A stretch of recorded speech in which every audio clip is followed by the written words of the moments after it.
Good evening, everybody. Welcome to the 2009 Silver Circle Honors Dinner and Celebration. I'm Jim Dish, chair of the event, and it's my pleasure not only to welcome you, but the last few years we've started out by not only reminding you that there will be 7 new inductees this evening, but by thanking the inductees of the past for showing up this evening and making this a very special evening for everybody else. As I read your names, please stand up and stay standing until I mention all of the Silver Circle honorees who managed to make it back this evening for our dinner. Gloria Brown, you're out there somewhere. Stand up, Gloria. John Calloway.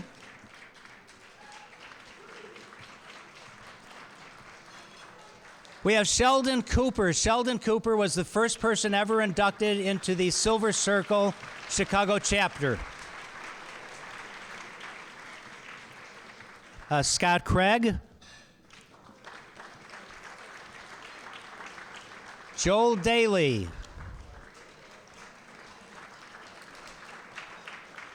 John Drummond.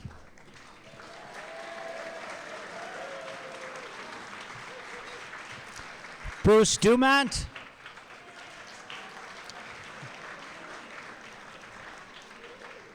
I think Thea Flom is out there somewhere. Thea?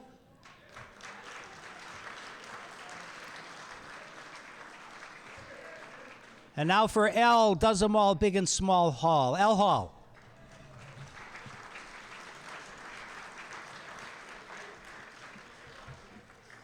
Dick Kay.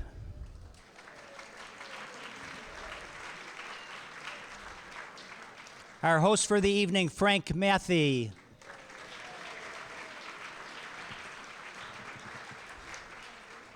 Silver Circle inductee from last year, Gary Meager.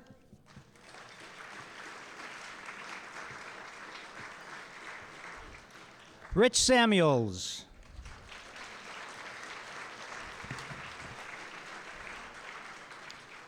Cheryl Studsky.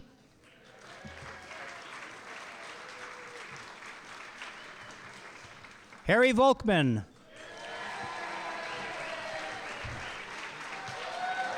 Oh.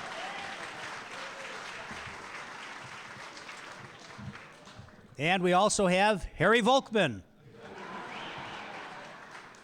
Okay. Tom Weinberg.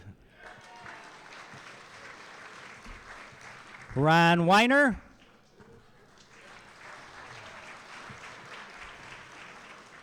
And Joel Weissman.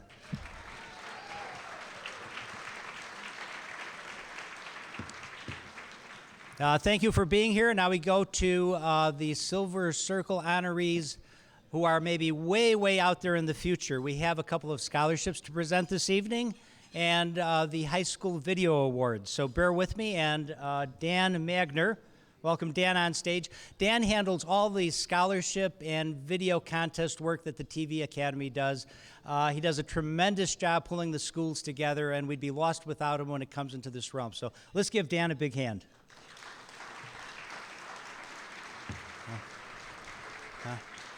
I'm going to start with the 2 scholarship winners first. The 2009 Silver Circle Scholarship winner is W. Hunter Reese of Lake Forest High School.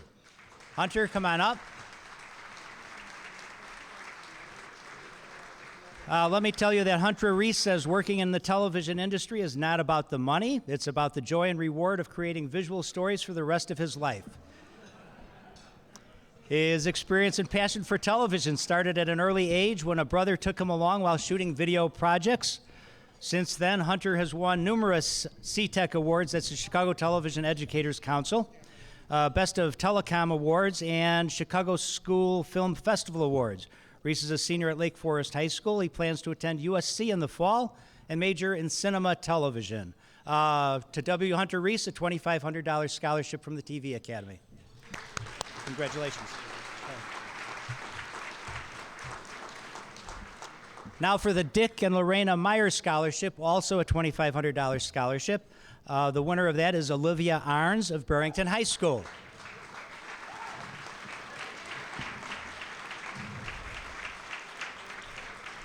Now, Olivia is described as a take-charge person. She's a senior at Barrington High School. Olivia has reported announcements for the school district, anchored a special school educational piece for Barrington's Back to School Night, and worked with a video production class that creates various athletic highlight videos for the sports teams at the high school. 2 of her sports clips have been featured on Fox News as the clip of the week. Sports reporting is her main love. However, she says she will major in journalism at Columbia in Missouri so that her background will be well-rounded in all aspects of television. Congratulations.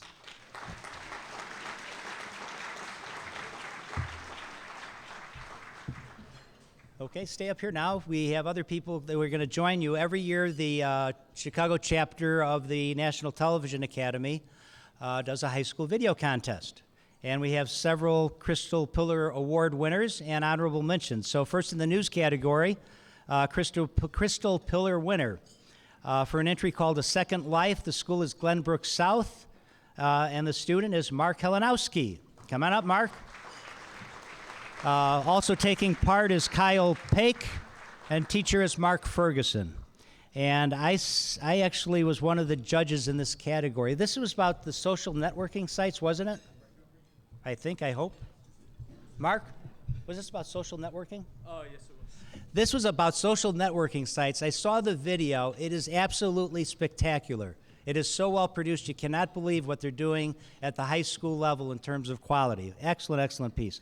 Arts and Entertainment, Crystal Pillar winner is the Miller family, Barrington High School, Andrew Norbeck. Also Dylan Schneider and Jeff Doles is the teacher, so come on up.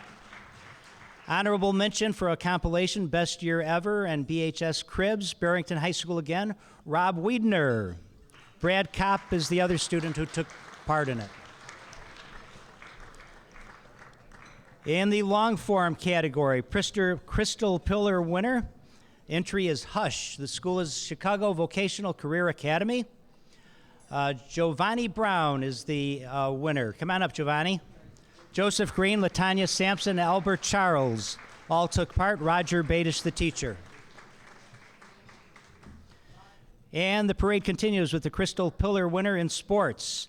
Entry is called 1998. Barrington High School, Jackie Rubashkin, Randy Lorenz helping her out.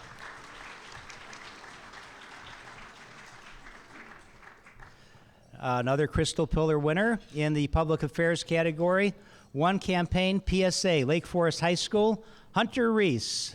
Teacher is Stephen Douglas.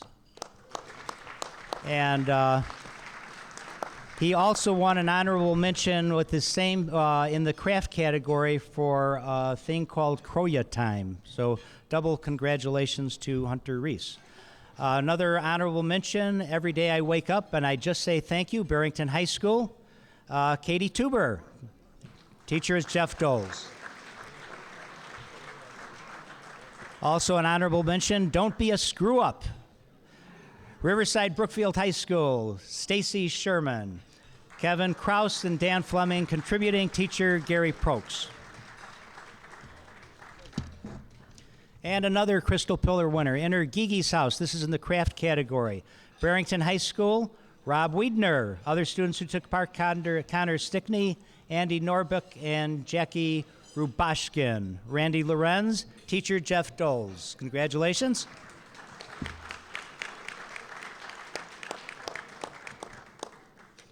And an honorable mention to thank you, teachers. Barrington High School, Rob Wiedner, Andy Norbeck, Connor Stickney, Jackie Rubashkin, Randy Lorenz, Jeff Doles, the teacher.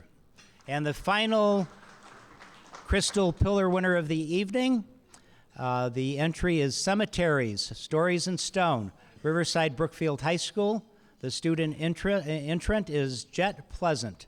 Teacher Gary Prokes. She also won an honorable mention in the category long term for the same piece. So come on up. And let's give one long, loud round of applause for all our high school winners and scholarship recipients.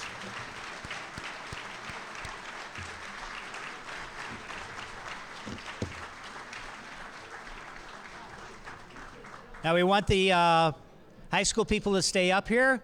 In 1 hour, Frank Matthew will take the stage to present the Silver Circle honorees And in the meantime, enjoy your dinner. Thank you.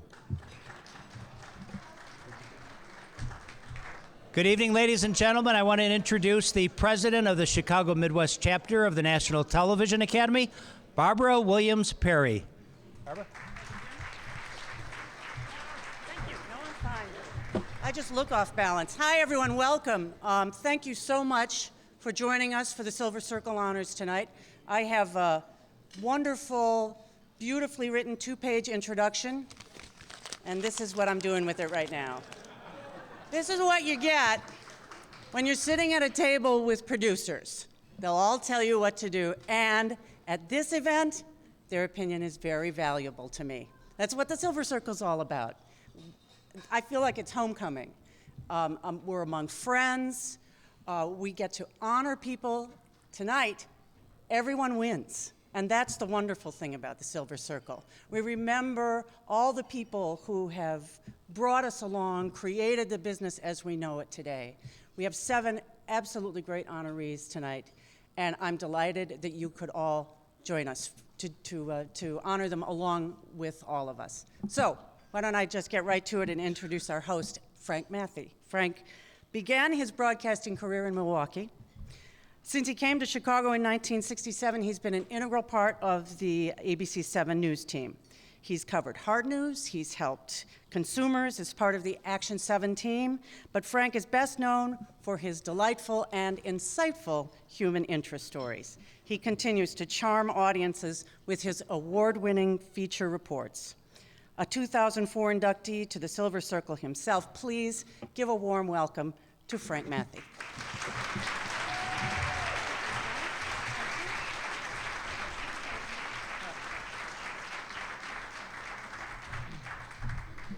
Thank you, Barbara. I told her to keep that, like my stature, short. And she did, thank heavens. It is really, truly an honor to be here. I received this award 5 years ago, and it was a great honor then. It is just as fabulous an honor now to be here to help present 7 more of these Silver Circle Awards. So tonight we honor our peers who have worked in Chicago television with distinction for 25 years or more. And when I think of this award, this might seem strange to you, but I think of Henry Aaron. Well, that is a little bit different. But I grew up admiring Henry Aaron. He was my hero. But here's a guy who I think probably all of us say is the real home run king in Major League Baseball. 755 home runs, no steroids. But this is amazing. His greatest home run year was 47 home runs. The others, 44, 43, 42, 42, 38, 39, but it all added up. And people would ask him, Henry, how do you do it? And he says, I just keep on swinging. That was his attitude. And that's the winners of the Silver Circle are the people who, we probably didn't win the Rookie of the Year award, or we weren't flashes in the pan. We just kept swinging and getting some pretty darn good hits over the years that led to some wonderful victories. So that's why I just think it's great to win this award. And to all of the winners here, congratulations. And let's hear it for everyone here who's going to be winning one of these tonight.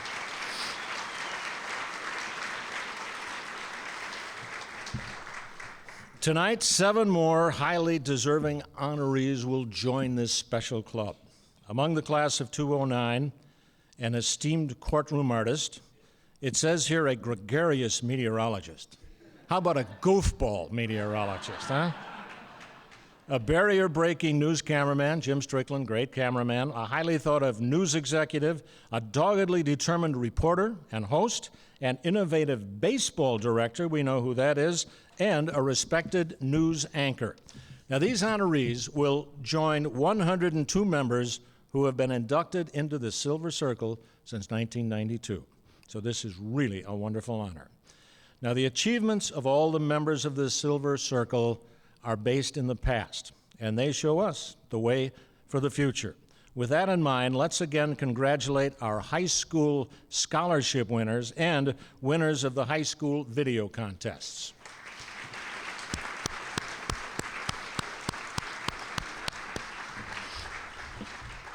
I hope all of you young people can get into this business. It is a gas. It really is. Now, since our last dinner, we have lost one Silver Circle honoree. Tonight, we remember our colleague, Dick Reinauer, producer-director of Wild Kingdom and a former president of the TV Academy. So, let's begin our program with the induction of Marcia Danitz, who has probably one of the toughest jobs in this business, and that's in the courtroom, capturing that split second of drama, not with a camera, but with art. Presenting Marcia is her longtime friend and colleague, who is himself a Silver Circle honoree, a guy I met in 1967, I think probably over at City Hall, the one and only John Bulldog Drummond.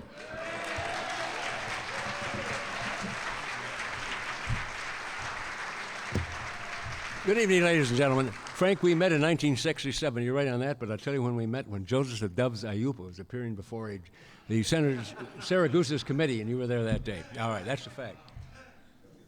You know, our first honoree tonight, Marcia Danitz, it was a pioneer. That's right, a pioneer. Some of you may remember who've been around a while. The TV did not cover federal building trials or any kind of trials probably until about 1969. There was one exception, the Krobayazin trial, which was a cancer case in the mid-'60s. They used an artist. But in the fall of 1969, the station's brass said, we're not going to bother with artwork. We make a reader out of these things. Things have changed. In 1969, you had the famed Conspiracy 7 trial. That was a case, it was a national story, it was an international story, so they had to have somebody in there to cover the story. For example, you think it's tough right now in the Dirksen Federal Building to cover a story that you don't get the free hand that you wanted. At that time, the chief judge indicated that you couldn't even get in the building, could not get in the Dirksen Federal Building with a camera. So they had a line drawn on Dearborn Street where all the camera crews had to sit. There's a man by the name of Del Hall, for example, who was a CBS cameraman. He crossed that line and he was arrested. That message was loud and clear. You don't move across that line. So any visuals that the stations had at that time to cover that case was a bus or truck, call it what you will, would take the defendants from the Metropolitan Correctional Center to the Dirksen Building and back. That was all. They got then the bright idea, we've got to cover it with an artist. And that's where Marcia Danitz and some of her colleagues joined the picture. That was the first time, full time, that the television stations realized that you can cover federal and court cases in Chicago with an artist. I recall after that, in 1970, the first mob trial I covered, to winning a length degree, was again courtesy of Marcia. Jackie Cerrone, a man by the name of Joe Ferriola and company were on trial. In those days at the federal building, there was no security. You could walk right in. There was no check down as there is now. Right now, it's like shooting fish in a barrel because they have a corral where the crews are, but they get a shot when the people come right in. In those days, there was 6 different egresses, open and closed. So the result was it was very tough to get pictures. And again, that's when the courtroom artist came into the picture. And since that time, television stations have been using courtroom artists. Let me tell you a little about Marcia right now tonight.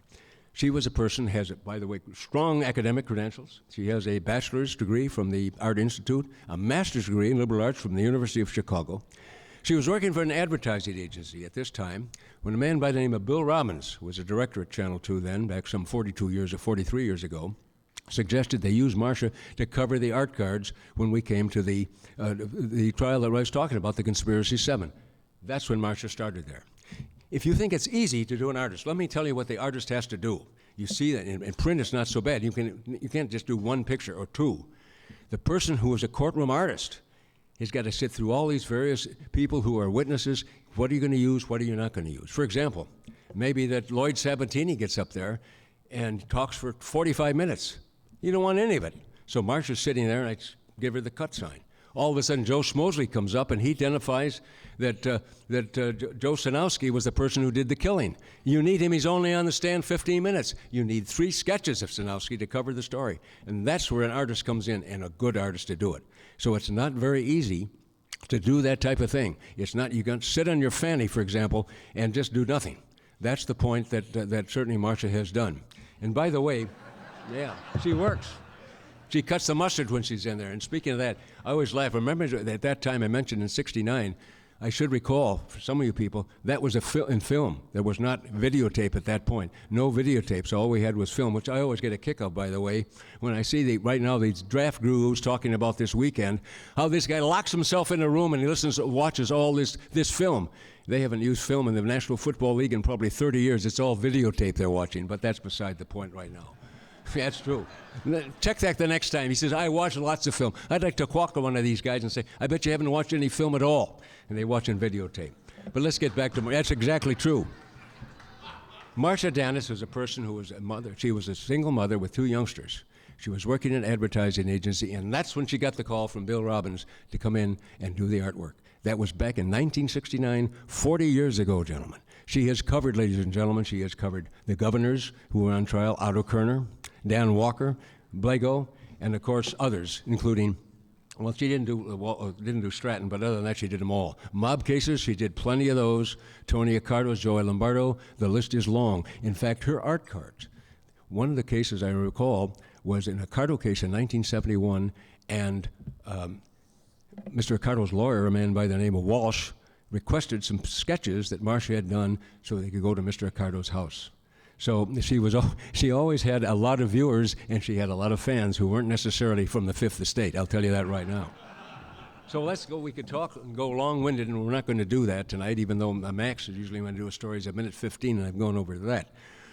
But I want you now to watch. We're going to see a composite that was compiled about Marcia Danis.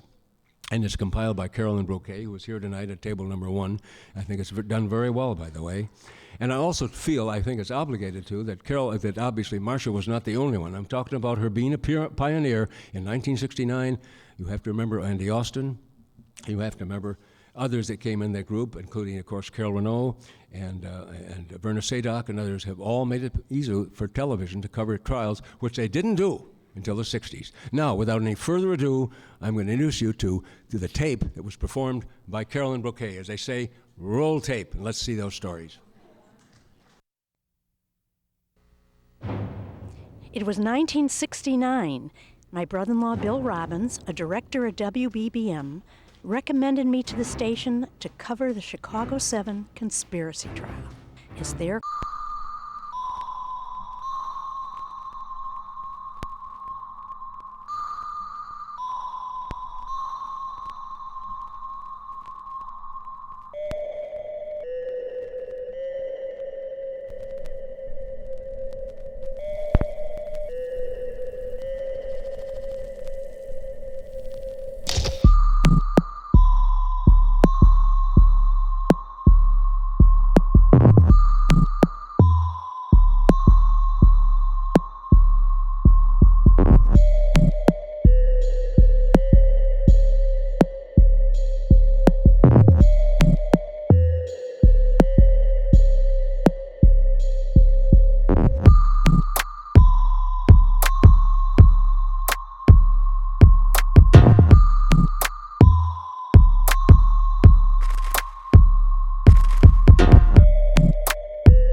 The 65-year-old Bailey is being held at the Metropolitan Correctional Center on charges he orchestrated the murder of Candy heiress Helen Voorhees Brock. Today, Ouimet was testifying again, this time against Kenneth Hansen, the man charged with the 1955 slayings of Anton and John Schuessler and Robert Peterson.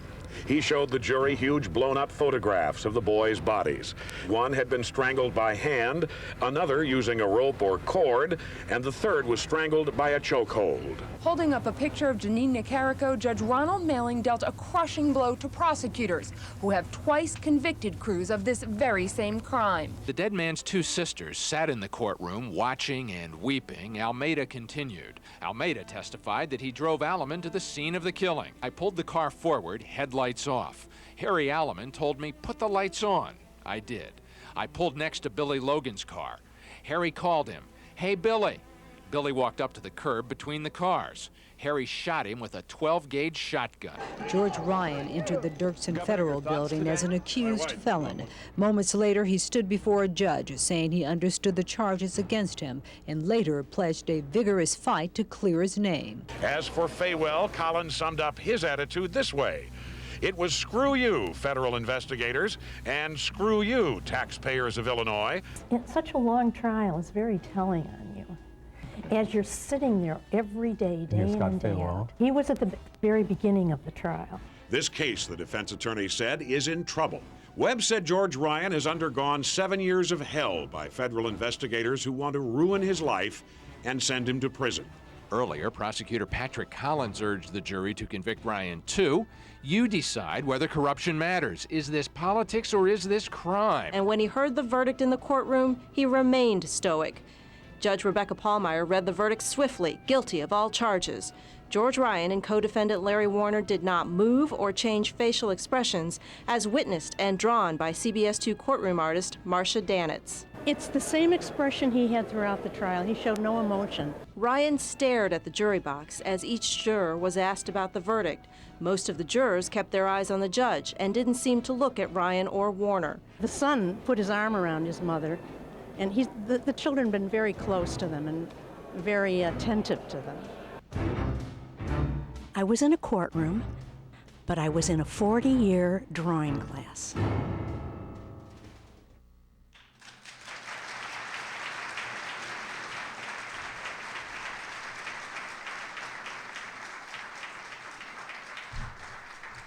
Thank you, ladies and gentlemen. That, of course, is a 40-year career that Marcia Danitz had, covering governors, covering politicians like Tom Keene, covering organized crime figures like Joey Lombardo, and so on, and just plain folk. And now let's hear it from Marcia herself. Congratulations, Marcia Danitz. Tremendous job you've been doing.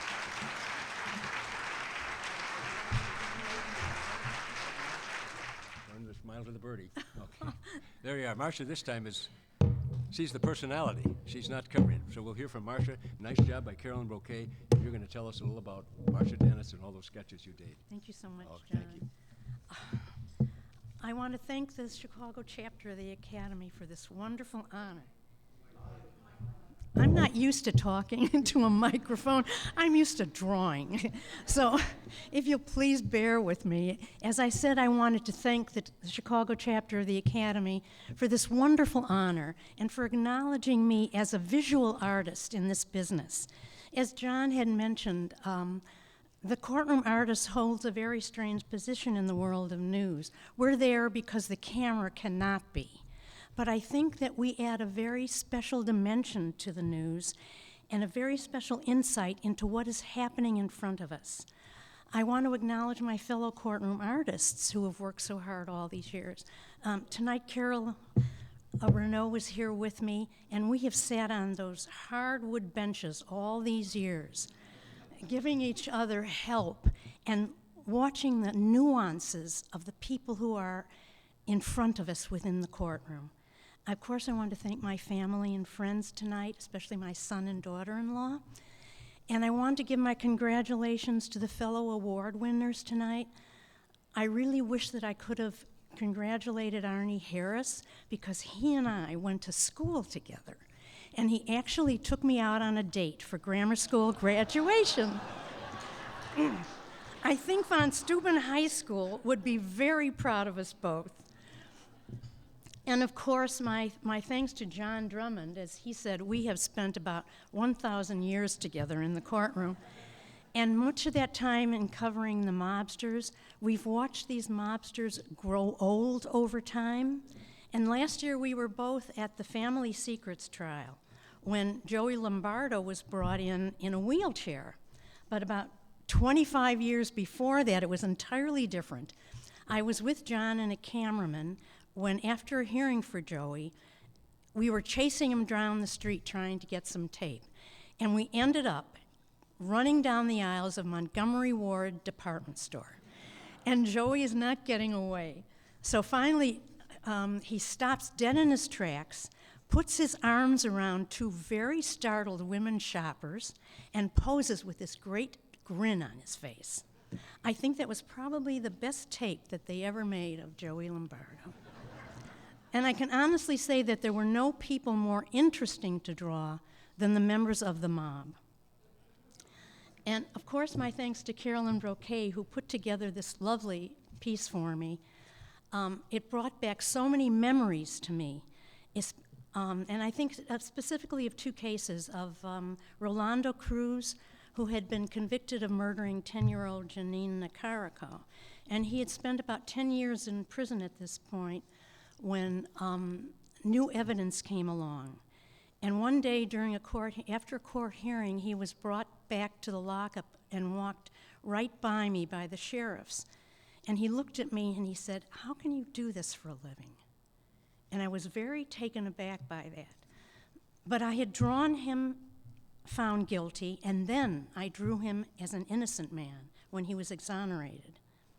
And another case that didn't stop at the end of the first trial was the reputed mob hitman Harry Alleman. He was found not guilty of murder in his first trial. And 20 years later, it was discovered that the judge had been bribed. So at his second trial, during a break one day, he was also walked by me, and he didn't say a word to me. He looked straight through me. And as it said on the tape, it was a terrifying experience. But he was convicted of that murder. And now getting to the work that I do, everyone has the same features in their face, but everyone is so entirely different in how they express themselves and how they respond to what happens, particularly in the courtroom. And this is what was so satisfying to me during this whole career. And finally, I read a quote from Picasso, who said, "Art is the lie that shows the truth." And I hope that I, in my career, have shown enough truth to the viewers of television news. Thank you.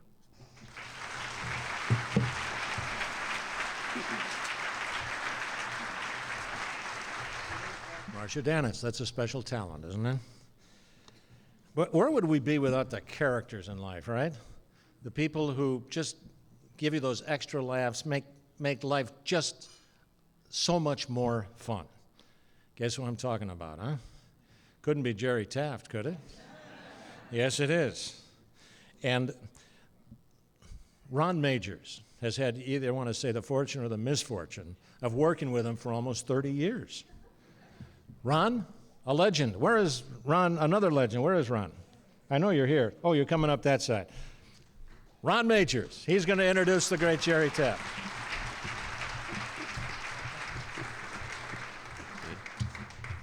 It has been my great good fortune to work with Jerry Taft for many, many years. I want to begin by apologizing to the rest of the honorees. I won't be able to stay for the balance of the program because many years ago I chose to be a white-collar migrant night worker. And you high school kids, you look forward to that, I know. I have worked with Jerry for a long time, off and on. I just want to give you some bit of the essence of Jerry, and my reason for being here is all those years. Jerry's worked at 3 TV stations. I was with him at 2 of them. Most of you know Jerry's a golfer. He's had 5 holes in one in his life. I was with him for 2 of them.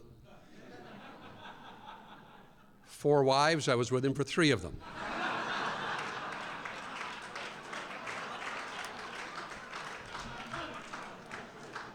Jerry has strict standards when he plays golf. He wants a golf course that he can play 8:30 to 9 o'clock in the morning. Let's see, they'd be making the turn then about 10:30 or quarter to 11, and they'd better have the hot dogs ready. When he finishes, he likes to have lunch and then come to work right after lunch. Some of you may have seen the promo where Jerry Taft is bouncing a golf ball off the head of a club a la Tiger Woods. We saw Tiger Woods do that, and we all said to our promo people, you need to do that with Jerry. He can do that. I mean, he's really a good golfer. He's been a 2-handicapper essentially ever since I've known him. So our promo people went out to Beverly Country Club, and they said, well, what do you want to do, Jerry? You want us to bounce it a little bit, and then we'll do a cut, then you bounce it behind your back. And he said, no, just turn the camera on. We'll try the whole thing. Took the golf club, put a ball on the end of it, bounced it a few times, kind of flipped it up in the air. Any of you golfers know how tough this is. I can't do it twice. bounced it a few times, bounced it behind his back, bounced it between his legs, flipped it up in the air, looked toward the clubhouse, hit it out of the air straight at the clubhouse in one take. We were all rather stunned. He is that good a golfer. He also is kind of a freak about golf equipment. I remember a time vividly when a new driver came out. Jerry found the manufacturer's rep, bought the factory demo for $900. And I said to him, Jerry, I think the club's out next week and is available to everybody for $400. He said, I don't care, I got to have it now. He buys the latest equipment. He uses it extremely well. How much equipment does he buy? Nobody believes these stories when I tell them. A few years ago, for the golf show at Rosemont, one of the guys who sells used clubs at the golf show at Rosemont came to Jerry's garage to buy his supply for the golf show. I always make the over and under number. Golfers love this. At any given moment in his garage, there are 8 full sets of clubs in bags.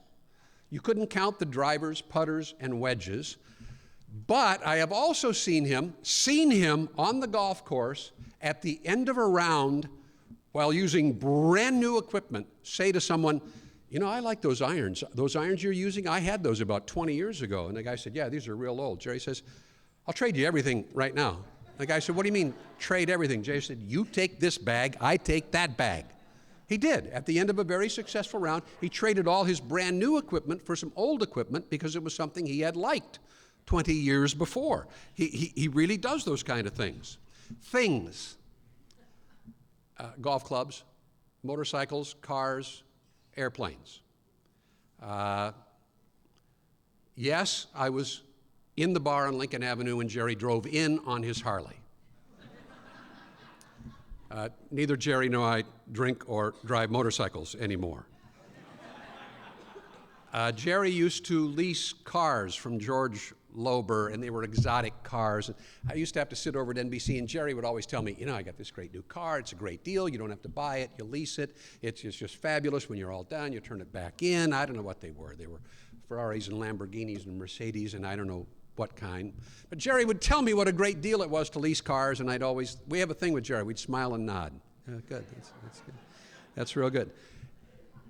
One day, Jerry walked into George Lober and said, George, I think I've been leasing cars from you for 10 years. I'm out $150,000 and I don't own a car.